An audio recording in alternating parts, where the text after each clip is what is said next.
واقع ہیں سیدنا موسیٰ علیہ السلام نے اللہ رب العزت کی بارگاہ میں کی باری تعالیٰ فلاں شخص ہے تو نے اس کی زندگی کا جو رزق لکھا ہے ایک بار دے دے تاکہ وہ اس کی غربت مٹ جائے. رب کائنات نے عطا فرما دیا. موسیٰ علیہ السلام جب 2-4 بار اس بندے کے پاس سے گزرے وہاں جناب لنگر لگا, دسترخوان لگا, ہزاروں لوگ کھا رہے ہیں, لنگر چل رہا ہے. سیدنا موسیٰ علیہ السلام اللہ رب العزت کی بارگاہ میں کی باری تعالیٰ اسے تو نے سارا رزق دے دیا تھا, ابھی کیا ہوں اس کے لنگر چل رہے ہیں.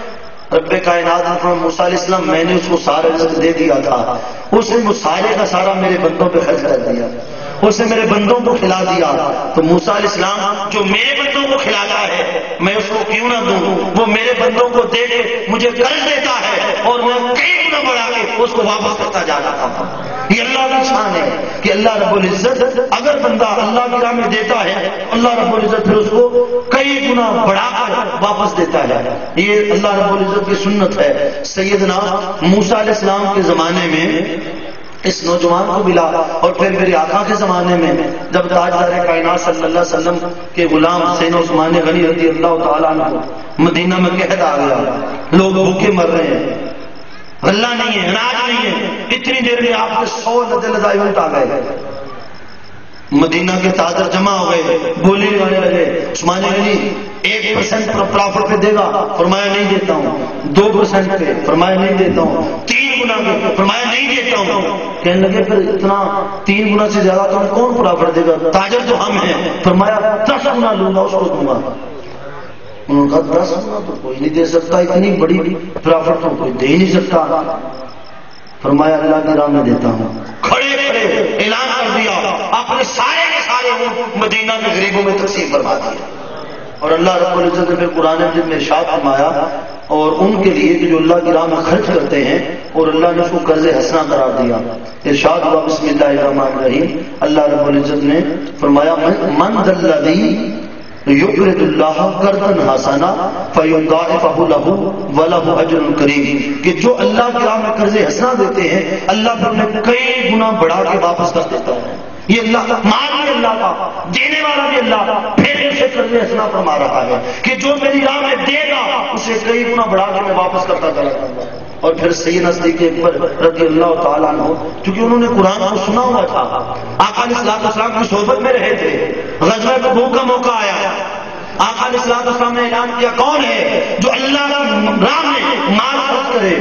سیدنا عمر فاروق رضی اللہ تعالیٰ عنہ ہمیشہ رشک کرتے رہے کہ میں ابو بکر سے آگے بڑھوں گا, گھر کا آدھا مال ایک چیز لا کر میرے آقا قدموں میں رکھ دی. خوش ہیں کہ آج دیکھتا ہوں ابو بکر مجھ سے آگے کیسے بڑھتا ہے. تھوڑی دیر گزری, پروانہ عشق رسول سیدنا صدیق اکبر رضی اللہ تعالیٰ عنہ آئے.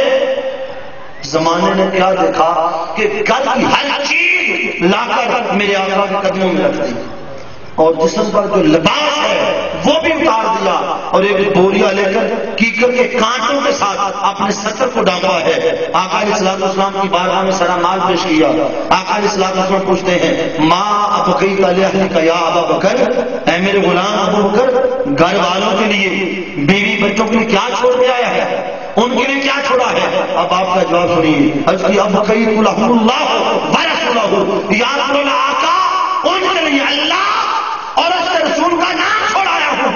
اللہ کے رسول نے بلاوا دیا ہے, ہر چیز آپ کے قدموں میں رکھ دی ہے. اللہ جانے, اللہ کا رسول جانے. اس حال میں جب آقا تاجدار کائنات صلی اللہ علیہ وسلم کی بارگاہ میں آئے, امام ترمذی, امام مسند احمد بن حنبل اور امام جلال الدین سیوطی نے لکھا کہ اللہ رب العزت نے جبریل امین کو بھیجا. اسی حالت میں کھڑے ہیں, فرمایا جبرائیل جلدی جا میرے مصطفیٰ کو میرا سلام کہہ دے اور عرض کر کہ مصطفیٰ اپنے غلام ابو بکر کو میرا سلام کہے اور اس سے اتنا پوچھ حل انت راض عن ربک, کہ اے ابو بکر کیا سارا مال اللہ کی راہ میں دے کر تو اللہ سے راضی بھی ہے, تیرے دل میں تنگی تو نہیں آئی؟ اللہ ابو بکر سے پوچھ رہے ہیں, میں مصطفیٰ پوچھ اپنے غلام سے کیا یہ مجھ سے راضی ہے؟ اتنی بات سنی حضرت ابو بکر کی چیخ نکل گئی, انا ان ربی راض, انا ان ربی راض, انا ان ربی راض, مولا میں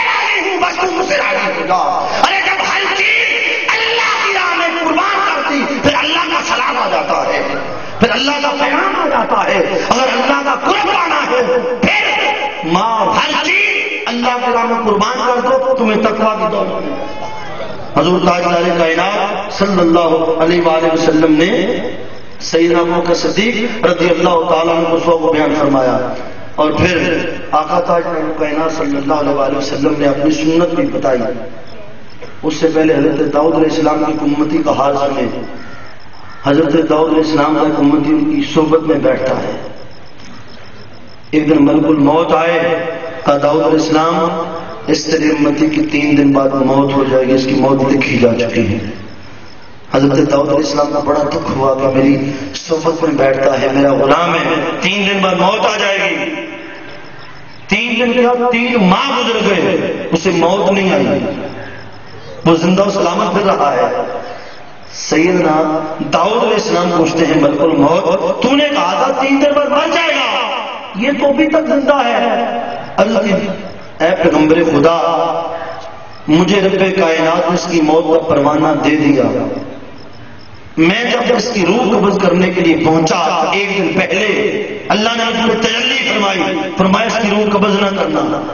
میں نے پوچھا باری تعالیٰ تو نے مجھے حکم دے رکھا ہے 3 دن بعد اس نے مرنا ہے، اور آج مجھے حکم دیا اس کی روح قبض نہ کرنا، ماتا کیا ہے؟ فرمایا یہ مرنے سے 1 دن پہلے گھر سے نکلا، راستے میں ایک یتیم ملا، اس یتیم نے اس سے سوال کیا مجھے اللہ کے نام پہ دے دے.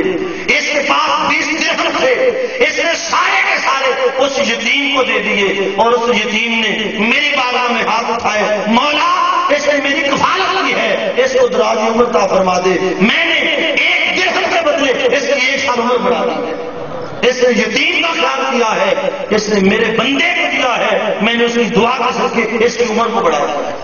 تو اگر کسی بندے پر یتیم مسکین پر بندہ خرچ کر دے تو پھر تقویٰ بھی ملتا ہے، اور تاجدار کائنات صلی اللہ علیہ وآلہ وسلم کا قرب بھی ملتا ہے.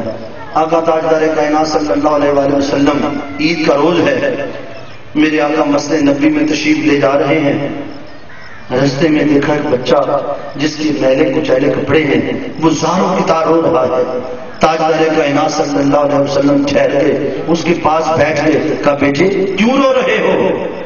اس نے کہا آقا میرا دنیا میں کوئی نہیں ہے، میں یتیم ہوں، آج مجھے کوئی کپڑے پہنانے والا نہیں، نہ ماں کا سایہ ہے نہ باپ کا سایہ ہے. آقا علیہ الصلوۃ والسلام نے اسے ساتھ لیا، نماز عید نہیں پڑھائی، اس کو ساتھ لے آئے. گھر سے گئے نماز پڑھانے، حسنین کریمین کو بھی واپس لے آئے. گائے آئے، کہا بیٹی فاطمہ الزہرا اس بچے کو نہلا کے اچھے کپڑے پہنا دو. اس کو تیار کیا، اور پھر میرے آقا جب گھر سے نکلے وہ یتیم میرے آقا کے کندھوں پہ تھا. دائیں اور بائیں حسنین کریمین تھے. میرے آقا جب عیدگاہ کی طرف گئے تو مدینہ کے بچے دیواروں سے لگ کے رو رہے ہیں. لوگ پوچھتے روتے کیوں ہو؟ کہنے لگے روتے اس لیے کاش آج ہمارے ماں باپ بھی مر گئے ہوتے، ہم بھی یتیم ہوتے کہ مصطفیٰ علیہ السلام نے اس کو اتنا مقام دیا ہے اور فرمایا اے یتیم تو گھبرانا رونا، کیا ہوا تیرے بال میں زندہ نہیں، کیا تو اس بات پہ راضی نہیں، میں محمد تیرا باپ ہوں، فاطمہ الزہرا تیری بہن ہو، اور حسنین کریمین تیرے بھائی.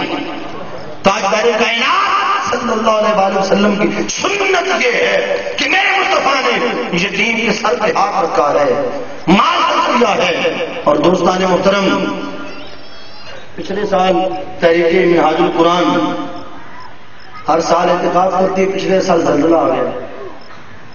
حکومت پاکستان نے ان یتیموں کے لیے جو بھی کفالت کا انتظام کیا کھانا پہنچاتی رہی. ہم نے اپنا اعتکاف منسوخ کر دیا، 30 کروڑ کے لگ بھگ ہمارے پیسے تھے وہ ان کو بھیج دیے، اعتکاف نہیں کیا منہاج القرآن نے. اور اس کی جگہ ایک آغوش کا پروجیکٹ شروع کیا، 45 کروڑ روپے کی لاگت سے 500 بچوں کی کفالت کا وہ آغوش بن چکا ہے. اور وہ بچے جو اس میں جن کے والدین مارے گئے، زلزلہ آیا پھر سیلاب آیا، ان بچوں کو اس کے بعد کسی نے زیادہ نہیں پوچھا. اب بچے تو یتیم ہو گئے، کھانا تو مل گیا، مگر اب ان کو کفالت کون کرے، پڑھائے کون، ان کی تعلیم کا کون خیال کرے.